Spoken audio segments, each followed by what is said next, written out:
Bonjour à tous, j'espère que vous allez bien. J'ai le plaisir de vous accueillir dans un nouvel épisode pour Fiscalia. Et cette fois-ci, on fait un nouveau concept. On va faire un épisode en partenariat avec une autre chaîne. C'est Va ranger ta chambre de notre ami Lionel.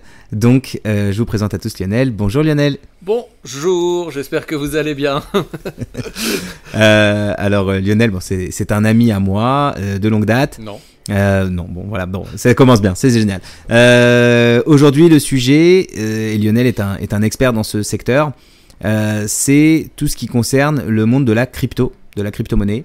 C'est un monde qui est en pleine effervescence en ce moment, et j'ai pensé que c'était une bonne occasion déjà de connecter certaines personnes qui peut-être ne connaissent pas ce monde, et puis d'essayer un petit peu d'obtenir l'expertise de Lionel sur pourquoi en ce moment toute cette effervescence. Donc Lionel, avant, je vais pas vous demander d'expliquer c'est quoi les cryptos, c'est beaucoup trop long, et puis il y a plein d'infos qu'on peut trouver sur le net pour ceux qui veulent vraiment creuser, mais une question par contre pour laquelle c'est compliqué d'avoir une réponse claire: pourquoi cet engouement, j'ai envie de dire soudain, ou ce retour à l'engouement pour le monde des cryptos? Alors, je pense que là, il y a une hausse spontanée suite à l'élection du nouveau président des États-Unis, et aussi de son acolyte, Elon Musk, les deux sont pro-crypto. Je pense qu'il y a aussi des phénomènes géopolitiques qui font qu'il y a eu beaucoup d'impressions de monnaie sur le marché, et que il se trouve que c'est aussi un investissement générationnel, et que le Bitcoin en particulier est un asset, une valeur qui ne peut que prendre de la valeur. Et je pense que c'est assez récent, ça fait que 15 ans que ça existe. C'était réservé à un monde de geeks, finalement, où il y avait une idéologie politique aussi. Depuis le mois de janvier, les grands fonds américains ont investi dans le Bitcoin massivement. Et pourquoi depuis le mois de janvier? Qu'est-ce qui s'est passé en janvier? Il ne s'est rien passé de particulier. Je pense que c'était le momentum, le timing était juste bon. C'était en préparation, mais c'était pas fait. Ça a été effectif. À part BlackRock, le plus gros en fait, et les autres ont suivi, c'est pas les seuls, depuis le mois de janvier. Donc ce qui permet à beaucoup d'assurances, de fonds d'investissement, de fonds de retraite américains, c'est ça qui est important, d'investir dans le Bitcoin, du coup, qui devient qui devient une vraie valeur, et ça légitimise un peu la monnaie en fait. Je trouvais pas le mot. J'ai compris. Alors je sais pas si c'est une monnaie, je le considère plus comme ça peut être utilisé comme une monnaie, mais c'est plutôt pour le moment je le considère comme une valeur refuge en fait. Ouais, alors les impôts ils le considèrent comme un actif, mais on verra ça après. Ouais, bien sûr. Mais ce qui est sûr, c'est que aux yeux des impôts, c'est pas une monnaie. C'est pas considéré comme une monnaie. Mais ok, donc le fait que les institutionnels viennent sur ce terrain, c'est quoi? Ils ont parié entre guillemets déjà d'un retour de Trump? Ils savaient déjà plus ou moins? Je peux pas le dire, je sais pas. Sais pas. Ok. Et aujourd'hui, c'est quoi la perspective? Je pense qu'il aurait grimpé, même si ça avait été Kamala Harris. Ah. Je pense qu'il aurait grimpé juste moins vite. Et est-ce qu'on risque une sanction de la Fed? Est-ce qu'on risque une sorte de loi qui viendrait pénaliser? Parce que finalement, c'est quand même une monnaie sur laquelle il n'y a personne qui a de contrôle. Une monnaie ou un actif, enfin peu importe comment ça s'appelle. Personne n'a vraiment de contrôle dessus.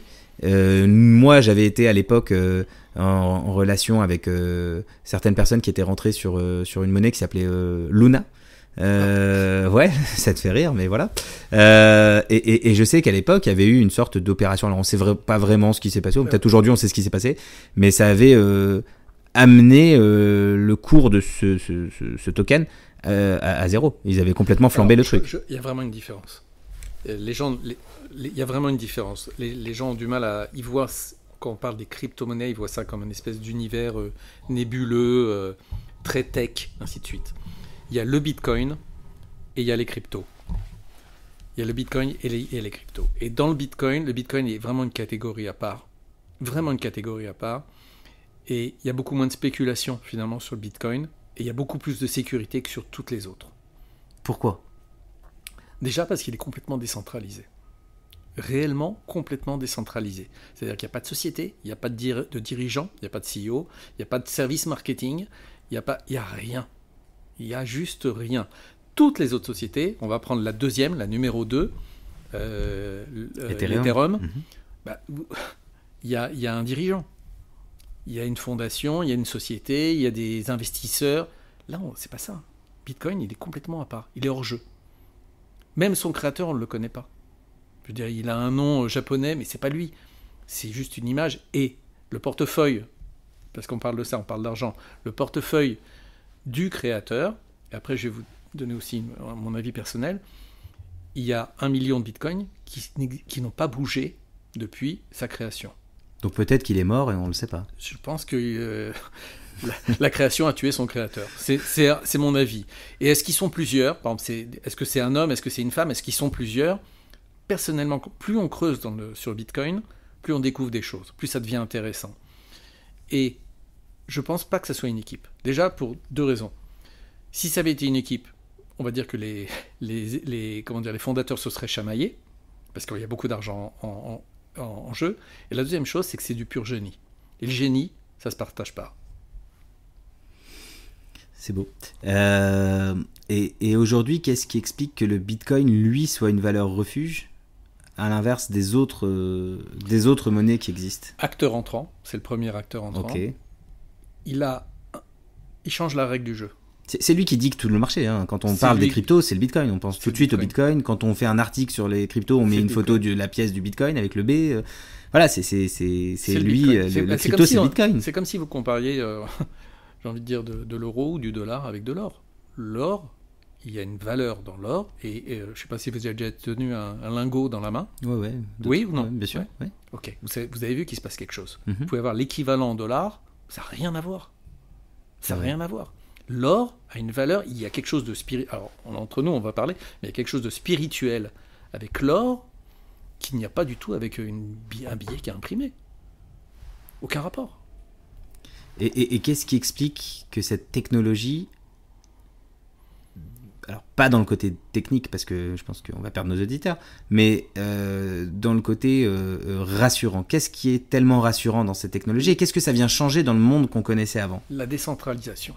Et donc, ça veut dire quoi ? La décentralisation, concrètement... C'est quoi la peine ? Moi, je raisonne toujours. Il y avait une peine, il y avait une douleur, et on est venu... C'est pour ça que ça prend de la valeur. C'est que comme ça. Moi, je suis fiscaliste. Les clients qui viennent me voir, ils ont une peine, ils repartent, ils ont une solution. Déjà, c'est quoi que c'est venu ? Vous pouvez échanger de l'argent dans le monde entier en 3 clics, on va dire, 2 clics depuis un téléphone. Il faut juste avoir un accès à Internet. Sans que personne ne sache que c'était vous derrière. Voilà, on ne va pas dire que c'est pas anonyme, mais en tout cas c'est pseudonyme. Tout est traçable sur la blockchain. Là, je vais rentrer dans les détails techniques, je n'ai pas tellement envie. Mais concrètement, vous pouvez faire transiter de l'argent dans le monde entier en quelques secondes, pour un coût extrêmement réduit. Ça, c'est la première chose. Et ça, vous ne pensez pas que la Fed ou n'importe quelle banque centrale va venir se dire attends, il y a un problème, on n'a plus le contrôle sur Je pense que les Américains, les États-Unis d'Amérique, sont des joueurs. Sont des joueurs et je pense qu'ils vont miser sur le Bitcoin déjà pour une raison très simple, c'est qu'ils peuvent en miner, c'est-à-dire qu'ils peuvent en produire de façon très importante. Ils ont énormément de sociétés de minage qui sont déjà aux États-Unis, donc des sociétés de production, et le coût de l'énergie aux États-Unis est très faible si les États-Unis le décident. C'est-à-dire qu'aujourd'hui, les réserves énergétiques, ils les achètent à l'Arabie Saoudite par exemple, ou à d'autres pays, hein, mais leurs réserves à eux, ils ne le touchent pas. Et en aujourd'hui, fait, le coût de production d'un Bitcoin, c'est la valeur énergétique. Exactement. Ça coûte que ça. Ça coûte que ça. Voilà. Bon, après, il faut acheter des milliers d'ordinateurs et de cartes spécifiques, ainsi de suite, mais au final, le vrai coût, c'est l'énergie. Et quand on peut produire de l'énergie pas chère, par exemple, si vous prenez l'exemple de la Chine a interdit la possession, la rétention de Bitcoin pour les particuliers et les entreprises. Mais ils n'ont pas interdit le minage. Pourquoi ? Parce qu'il y a leur barrage, là, avec le barrage des 3 gorges, où ça déborde sans arrêt, et en fait, ils produisent de l'énergie pour rien. Rien du tout. Une fois qu'ils ont utilisé l'énergie dont ils avaient besoin, le reste, c'est gratuit, c'est de l'eau. Ben, on produit du Bitcoin. Voilà. Et ils en font quoi ? Puisque du coup, c'est plus... ils ça appartient à qui, du coup ? À la Chine ? À la Chine, au gouvernement chinois. D'accord. Voilà. C'est ce que je dis parce que un autre pays qui fait ça, c'est le Venezuela. Par exemple, Venezuela qui était surendetté, qui est sorti de son surendettement, de son endettement même, parce qu'il était surendetté en dollars, et du coup, au Venezuela, pardon, pas le Venezuela, excusez-moi, le Salvador. Le Salvador. Ouais. Ils ont mis la monnaie annexée voilà. au Bitcoin. Alors, en tant que monnaie, c'est pas encore ça, il faut habituer les gens, c'est aussi social et éducatif, mais ils sont sortis de leur endettement en dollars pour une raison très simple, c'est qu'ils ont une région volcanique, et donc ils utilisent l'énergie volcanique, l'énergie des volcans, les gaz en fait, pour produire du Bitcoin. Et donc ils sortent de leur endettement. Alors quand le Bitcoin est comme là à 94 000, c'est jackpot. Mais moi, on m'a toujours dit que le Bitcoin, il a une quantité d'unités limitée. La valeur de quelque chose est basée sur sa rareté. Ok, donc pourquoi on peut continuer à en produire? Aujourd'hui, il n'y a pas une limite de production? 21 millions. Et on est à combien? On est à peu près équivalent à 18,5-19 millions. Donc il y a encore 2 millions. Donc quand vous achetez et que vous vendez aujourd'hui, c'est ça qui vous donne de la disponibilité. D'accord. Il y a des acheteurs, il y a des vendeurs. Quand le prix monte, en fait, c'est qu'il y a plus de demandes que d'offres. J'ai compris. Et comme on arrive bientôt à la limite de ces 21 millions, enfin ça mettra encore peut-être 100 ans, 140 ans, d'après les estimations. Ah, carrément. Ouais, mais il va devenir de plus en plus cher. Oui, mais donc on a mis 15 ans à produire 90% de la production globale, et on va mettre 140 ans à produire les 15 derniers pourcents. Ça dépend de l'utilisation, mais c'est ce qui est prédit par les calculs mathématiques aujourd'hui, ce que les gens annoncent. Incroyable. Et les autres cryptos qui sont en dessous, donc Ethereum, etc., là, Solana... on est sur de la spéculation. Que de la spéculation. Et qu'est-ce que ces monnaies-là, ou ces... En fait, il y a un truc très intéressant sur jetons. Qu'est-ce que ces jetons-là, quel est le mal que ces jetons, auquel ces jetons-là viennent répondre, viennent combler? C'est purement spéculatif. Mais alors non, il y a ce qu'on appelle... Ces jetons-là, ils apportent une technologie. Qu'est-ce qu'ils font, ces jetons? Ethereum a apporté une grande valeur. Ce qu'on a appelé, le nom, c'est ce qu'on appelle la smart money, la monnaie intelligente. Okay. Concrètement, c'est de la monnaie programmable. C'est-à-dire qu'en fait, en détenant ce jeton qu'on achète, donc, on peut le programmer pour dire, par exemple, tu libères un contrat d'assurance, l'achat d'une maison, l'achat d'un bien, la vente d'une action, on peut la programmer à l'avance. Et on peut faire plusieurs actions comme ça, qui sont programmables à l'avance. Ce qu'on ne peut pas faire avec de l'argent. C'est un bot? C'est un robot qui exécute des ordres? Oui, mais décentralisé, c'est-à-dire on ne peut pas le corrompre. Ok. Et tout ce qu'on appelle, j'ai deux questions. Tout ce qu'on appelle les validateurs, c'est quoi? Les validateurs, ce sont des intermédiaires en fait qui vérifient l'authentification des transactions. Ok. Et ils sont rémunérés pour avoir validé... Voilà. Tout le monde prend des frais. Ils prennent des frais. Ils sont rémunérés pour avoir fait tourner leur machine, concrètement. Pour avoir fait tourner... J'en connais quelques-uns ici. Et tout le monde peut être validateur? Il faut être organisé, ça demande des structures, des ressources. Tout le monde peut être validateur, ou tout le monde peut miner, en fait. Miner, c'est produire. Oui. Mais ça dépend des crypto-monnaies. Aujourd'hui, par exemple, si vous voulez miner du Bitcoin, il faut quand même investir beaucoup d'argent. Beaucoup, parce qu'il faut avoir les équipes et le matériel nécessaire. Et puis, il faut surtout être dans des pays qui permettent de faire ça. Alors, paradoxalement, les pays chauds, c'est-à-dire qui sont chauds, température chaude, qui sont considérés souvent comme des pays... Ouais, pas l'Iran, la Corée, quoi. Ouais. qui sont souvent considérés comme des pays pauvres. Pauvres. Du coup, ils vont pouvoir... utiliser l'énergie solaire. S'ils ont les centrales solaires nécessaires, ils vont pouvoir produire du Bitcoin ou d'autres. Et quand on entend qu'une personne, alors je passe peut-être d'un sujet à l'autre, mais quelqu'un qui va déléguer les tokens qu'il a ou les jetons qu'il a, il les délègue à qui? Alors, sur le Bitcoin, ça ne fonctionne pas. Oui, il n'y a pas de délégation sur le Bitcoin. Il n'y a pas de délégation. Il est unique. Il faut comprendre pourquoi on dit que c'est le roi. C'est parce que vraiment, il est unique, quoi. Okay. Il sort complètement il casse le jeu. Et c'est en ça sa valeur aussi. La délégation. Vous avez une monnaie, par exemple, vous avez de l'atome Cosmos, exemple. Ok. Vous la déléguez, c'est-à-dire que vous la confiez toujours via la blockchain, donc via une certification technique. Vous la confiez pour qu'on vous la fasse travailler. Ça revient à faire des intérêts.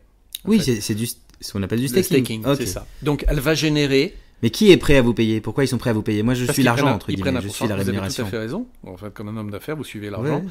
Parce qu'en fait, ils se rémunèrent à chaque fois. C'est eux qui vous rémunèrent. C'est eux qui vous rémunèrent. Enfin, ils vous rémunèrent en jetons. Oui. Et donc, si le jeton monte, vous gagnez des jetons gratuits, des tokens gratuitement. Oui. Et donc, le jour où vous voulez sortir, en fait, vous avez eu... comme des intérêts, vous avez eu un surplus que vous allez revendre. Mais eux, quel est leur intérêt de vous demander? C'est ça que je ils peuvent en avoir beaucoup plus. Mais ils font quoi avec? Eux-mêmes, ils vont jouer avec. Enfin, ils vont spéculer. Ils vont spéculer avec. Voilà, c'est le mot exact. Ils vont spéculer avec. Et en même temps, les transactions sont garanties par la blockchain.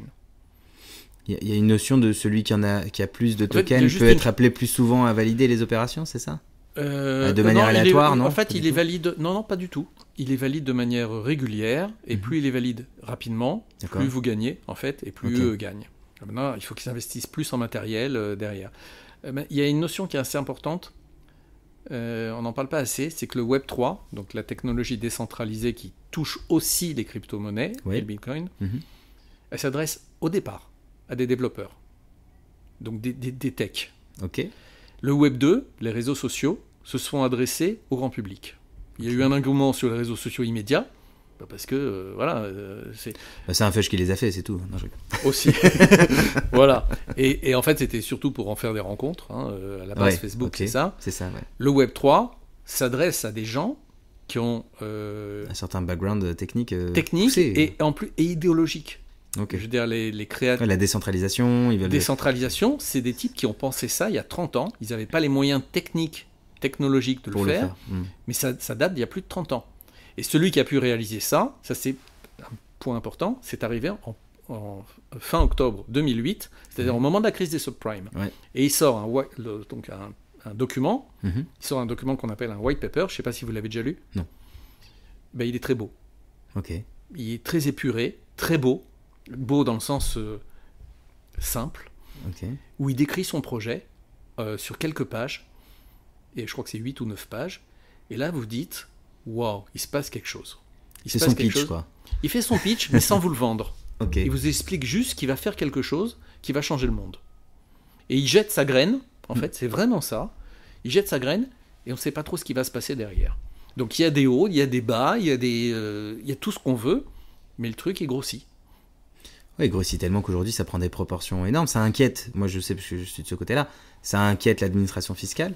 Parce qu'ils n'ont pas de moyens de contrôler forcément les personnes qui détiennent. Comme vous dites, on peut envoyer de l'argent d'un bout à l'autre du monde en quelques clics, et pour 3 francs 6 sous, et de manière, alors, pseudonyme ou anonyme. En tout cas, on ne saura pas tant que la personne se... Voilà. Donc c'est pour ça que les impôts, aujourd'hui, ils sont vachement inquiets, notamment en Israël. Ils essayent de dire sur le ton. Ils ont des outils technologiques qui sont ultra... performants pour réussir à remonter. J'ai déjà eu des clients qui se sont fait attraper chez eux parce que au final, quand on arrive à mettre la main sur une personne, quand on sait qu'un wallet, une adresse est reliée à telle personne, là par contre c'est terminé. Comme vous l'avez dit, tout ce qui est sur la blockchain, on peut pas l'effacer, on peut pas le modifier. Tout à fait, et c'est parce qu'ils ont acheté sur des échanges centralisés. C'est pour ça, quoi. Et ça, on va en parler. Il y a 2 choses sur lesquelles, pour moi, c'est des questions. Sur les temps, il faut être clair. Il faut être honnête. Vous vivez dans un pays, vous payez des impôts, et les impôts sont censés à construire des hôpitaux, normalement.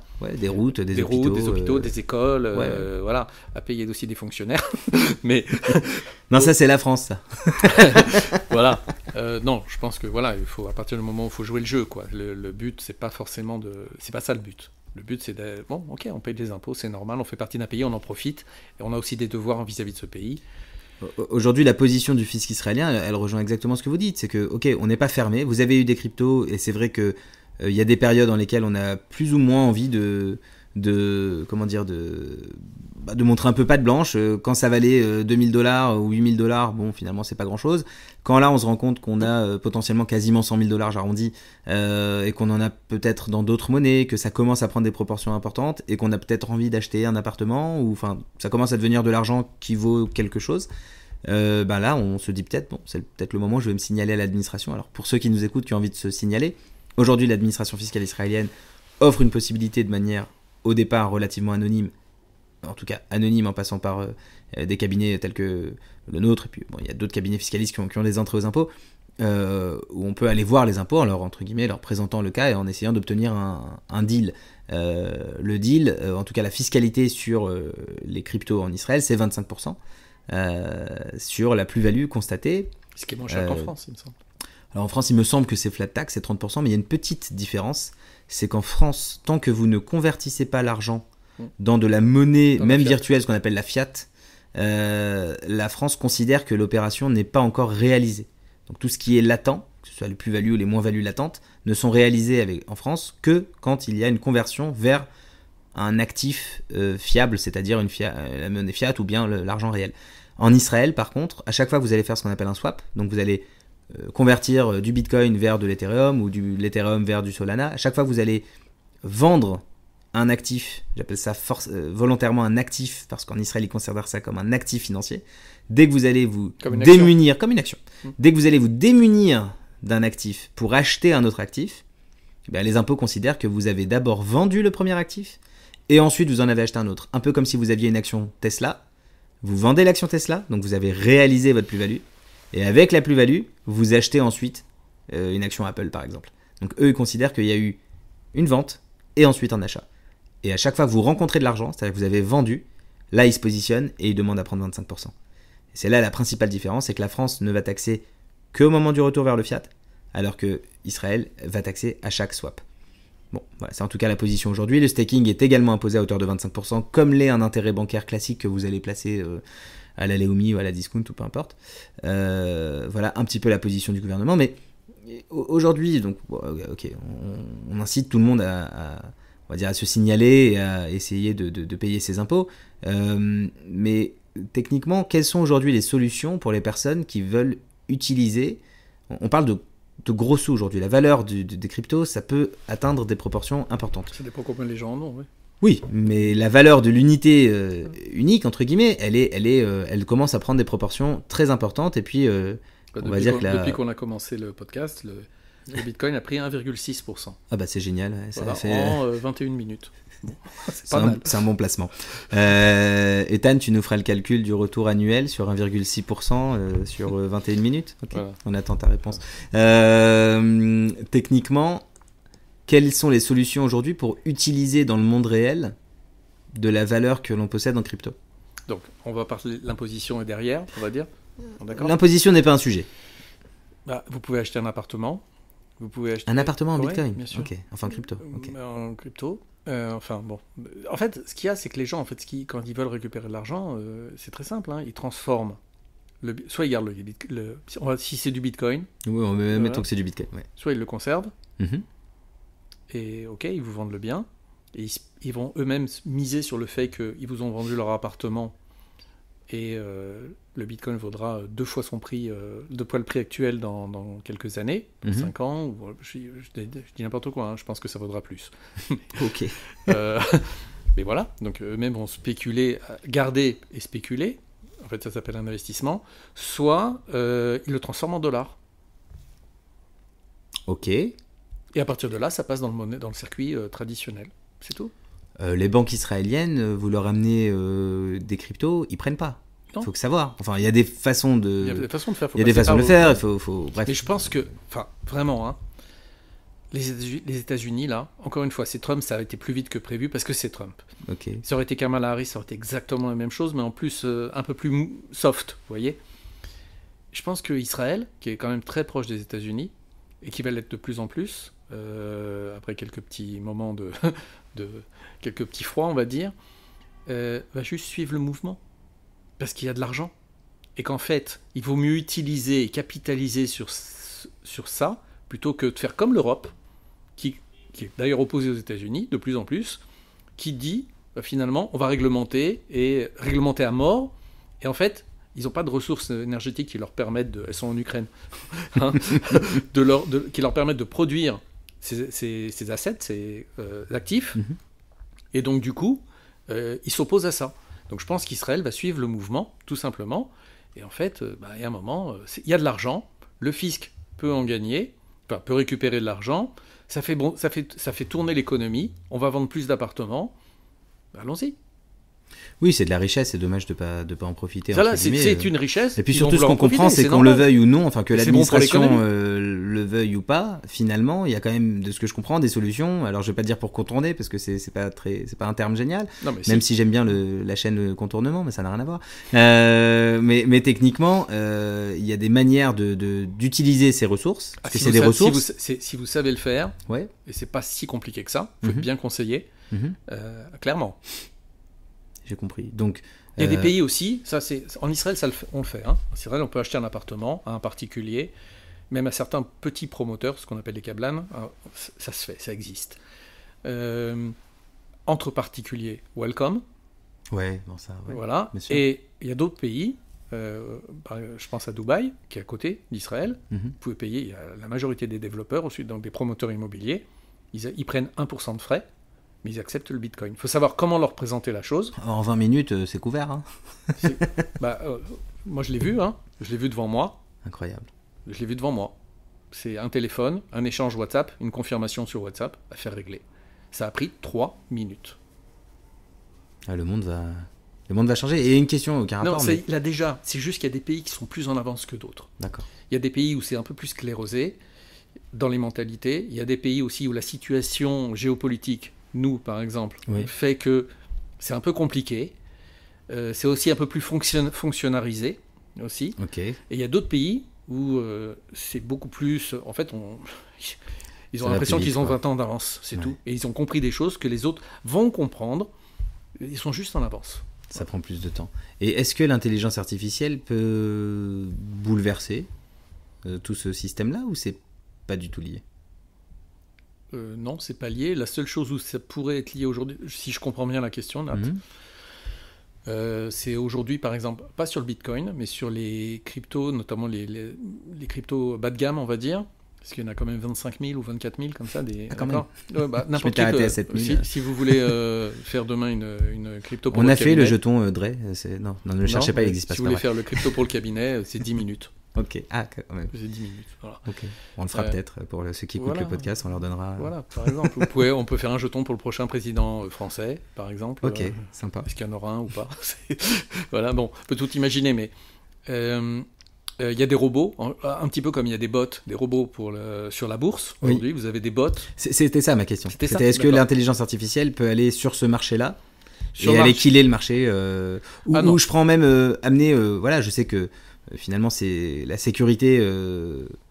Aujourd'hui, quelqu'un vous vole votre mot de passe sur une plateforme, il peut potentiellement récupérer. Donc est-ce que, alors sans les gens qui ont des clés spéciales, je crois que ça s'appelle, comment s'appelle déjà la marque ? Je ne vais pas donner de marque parce qu'il y en a plein, okay. Mais puis je ne suis pas forcément en accord avec cette marque-là non plus. Mais par un L. Voilà. Mais non, mais pour leur idéologie, quoi. En fait, ok. Voilà. Peu importe. Et toute la tech aujourd'hui, elle a une idéologie. Et donc à partir de ce moment-là, moi, j'adhère pas, quoi. Mais concrètement, quand vous utilisez des plateformes centralisées, il faut récupérer l'asset, j'arrive pas à oublier, l'actif que vous avez acquis le plus vite possible chez vous, sur votre clé. C'est tout. Vous laissez rien. Les échanges centralisés ne servent qu'à acheter et vendre. Alors, pas à conserver. On parle à des auditeurs qui savent pas forcément ce que c'est un échange. Une plateforme centralisée. C'est quoi ? C'est Binance, c'est par exemple, c'est comment il s'appelle crypto. Il y en a beaucoup d'autres. Moi, je les utilise pas. Ok. Je les utilise pas en fait. J'ai d'autres façons d'acheter ou de vendre quand c'est nécessaire. Mais d'accord. Sur le Bitcoin, on s'aperçoit d'une chose, c'est que statistiquement, la plupart des gens, des détenteurs de Bitcoin, ne font que conserver, holder. Okay. Voilà, c'est ce qu'on appelle les holders. Ils gardent, ils accumulent en fait. Et ils peuvent pas staker, si je comprends bien. Il n'y a pas de staking sur le Bitcoin. Le Bitcoin est complètement à part, techniquement. Incroyable. Le Bitcoin, décentralisation, ça veut dire qu'en fait, la chaîne, la blockchain, l'endroit où c'est stocké, c'est pas sur un serveur central. Je vais vous donner un exemple, c'est important. Twitter est tombé en panne plusieurs fois. Facebook est tombé en rade plusieurs fois. Les services de Google sont tombés en rade plusieurs fois. Vous avez déjà eu le cas. Les services de Microsoft sont tombés en rade plusieurs fois. Amazon est tombé en rade. Ouais. Ok. Bitcoin, rien. On peut même pas le freiner. Il va ralentir à certains moments. Pour déléguer, pour valider des opérations. Parce qu'il y a beaucoup de demandes. Ok. Mais donc les serveurs commencent à surcharger, donc c'est plus lent. Mais tomber en rade, c'est juste pas possible. Pourquoi ? Parce qu'il y en a des millions dans le monde entier. C'est pas des centres serveurs, c'est pas des becs comme. Vous voyez, quand on vous dit que Google, Facebook, Twitter, Amazon tombent en rade, c'est parce qu'à un moment il y a un problème sur un nom. Enfin, il y a un problème, il y a un bonhomme derrière. Là, il n'y a pas un bonhomme, il y en a des millions. Et en fait, c'est l'algorithme qui gère. Ok. Demain, il y a une guerre nucléaire. Ok ? Chas de shalom. Mais on en parle beaucoup en ce moment. Ça nuke quelque part dans le monde. Nous, ça va quoi ? Qu'est-ce qu'il y a ? Le seul problème, c'est que tu te dis, j'ai pas accès à Internet. J'ai besoin de transférer de l'argent, je n'ai plus accès à Internet. Ok, tu vas avoir accès. Parce que le jour où tu n'as plus Internet, de toute façon, tu es mal. Hein. Ouais, mais enfin, Elon, il est en train de nous sortir un Internet satellite. Il a le plus grand réseau de satellites du monde. C'est pour ça. C'est pour ça. Voilà, et vous serez, je suis persuadé, vous serez dans les premiers ou sur la liste d'attente pour acheter votre téléphone. Je sais pas si. Toi, tu seras, voilà. Je sais pas si je ferai ça, mais en attendant, oui. Enfin, en tout cas, le problème Internet, pour moi, c'est pas un problème. Enfin, aujourd'hui, il a été résolu, quoi. Voilà, on va dire qu'il est résolu. Manière, bien sûr. Ok, c'est super intéressant. Je pense qu'on a fait un tour assez complet. Welcome. Ok, Lionel, qu'est-ce que tu peux suggérer aux personnes alors ceux qui connaissent un peu, voilà, qui regardent ça un peu de loin, ceux qui sont jamais rentrés dedans, qu'est-ce que tu leur dirais là comme ça, fin 2024, on enregistre le 27 novembre 2024. Qu'est-ce que tu leur suggérerais On se tutoie maintenant ? Ouais, si tu veux. Ce que je leur conseillerais, c'est ce que je conseille à tout le monde depuis 2 ans, en fait, depuis 3 ans, 2-3 ans. Leur dire, mais investissez, pensez à votre futur, investissez votre argent. L'argent a de moins en moins de valeur. On va parler de l'inflation, mais c'est simplement que quand vous allez au supermarché, ça coûte plus cher. Donc vous mettez plus de billets ou de pièces. Là, ça prend de la valeur. 109% d'augmentation. Alors on dit, ouais, c'est volatile. Qu'est-ce qui n'est pas volatile aujourd'hui ? Le cours du pétrole, il n'est pas volatile. On parlait des actions Tesla. Élection de Trump, ils viennent de prendre 40%. C'est dans le bon sens, c'est volatile. Mais c'est volatile, oui. Qu'est-ce qui n'est pas volatile aujourd'hui ? Donc, c'est une période incertaine. Il me semble que le Bitcoin et l'or, parce que je les mets vraiment au même niveau, même s'ils n'ont pas la même valorisation. Oui, sécurité, même d'un point de vue physique. Voilà. Mais okay. Non, mais en fait, de l'or physique, la Chine vient de trouver un énorme gisement d'or. Colossal. Donc, là, on sait que c'est limité. Donc, ça ne pourra que prendre de la valeur. Où l'acheter ? Comment l'acheter ? C'est autre chose. Il faut faire attention à ça. Donc en fait, faites appel à un technicien ou en tout cas une personne qui comprend ce monde, qui peut vous éduquer. Voilà, comme c'est nouveau, il faut faire attention parce qu'il y a beaucoup de gens qui vont prétendre, mais en fait, c'est juste, on ne sait pas vraiment quoi. Enfin, voilà. Il faut comprendre la tech profondément. Il faut comprendre aussi les besoins de la personne qui est en face, ce qu'elle attend, ce qu'elle en attend. Et toutes les personnes qui disent, allez, j'achète 100 tokens qui sortent, c'est que du bullshit. Parce que peut-être il y en aura une qui va faire x1000, ça m'aura fait gagner. Alors c'est une autre stratégie. C'est une stratégie, ouais. Ça n'a rien à voir avec Bitcoin. Okay. C'est une autre stratégie, c'est ce qu'on appelle les meme coins. Ouais. C'est une autre stratégie, c'est très sincèrement, c'est des vrais spécialistes. Donc là du coup il y a des bots et ainsi de suite. Ok. C'est pas très technique, mais c'est très basé sur la psychologie, ce qu'on appelle en marketing le FOMO, la peur de louper quelque chose. Ouais. Est-ce que j'en ai ? Ça c'est la question. Bah ouais, j'en ai. Parce qu'en fait, quand on regarde le top 10 ou le top 15, je ne sais plus, des crypto-monnaies, en fait, il y en a 2 ou 3 qui sont dedans. Donc, est-ce que j'en ai ? Ouais, mais je veux dire, je sais pas. Ça sert à quoi ? Je ne sais pas. Ça sert à rien. Ouais. C'est la pure spéculation. C'est un game. Dodge, par exemple. Entre autres. Okay. Ouais. C'est, j'en achète, mettons, $100. Je fais commencer à faire un x5, à 5, enfin je fais un x5, je revends une petite partie, je revends 20% de... Mais j'ai récupéré mon invest du départ, et le reste c'est du bonus. Et le reste c'est que du bonus. Ça peut être des choses comme ça, et puis s'il fait x10, je revends encore, ainsi de suite. Ouais. Ça peut être que des choses comme ça, c'est un autre game, hein. On n'est pas du tout sur l'investissement, on est là sur du... Vraiment, c'est... Spéculation pure, quoi. Ouais, mais autant aller au casino, quoi. Allez, tout sur le rouge. Tout sur le rouge, vous faites un all-in, ou alors vous allez miser... 10 € sur 20 couleurs. Vous voyez, c'est autre chose. Je suis pas joueur, mais c'est pas grave. Moi non plus. J'ai été 19 fois à Las Vegas. Je suis allé 19 fois à Las Vegas.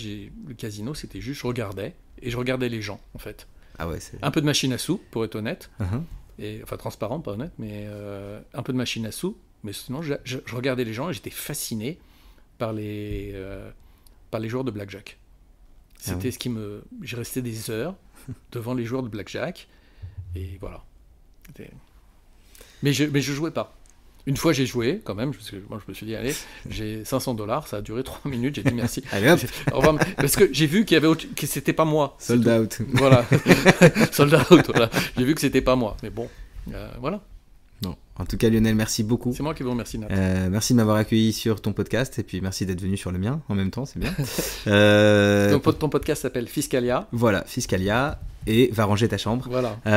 On vous invite à faire un double like du coup si vous avez aimé l'épisode, partagez, commentez Et puis posez vos questions. Posez vos questions. Voilà, Lionel ultra disponible, ultra sympa, ultra gentil, ultra qualifié aussi pour répondre et pour vous éclairer dans tout ce qui est crypto et investir en toute sécurité. C'est ça surtout. Investir en toute sécurité, c'est important. Et en connaissance de cause. En connaissance de cause et sachant c'est important de savoir ce que vous en attendez et ce que vous voulez au final. Alors, au final, on veut tous de l'argent, on est bien d'accord, parce que c'est ce qui fait tourner l'économie et donc tourner le monde. C'est une forme d'énergie, c'est même la première forme d'énergie.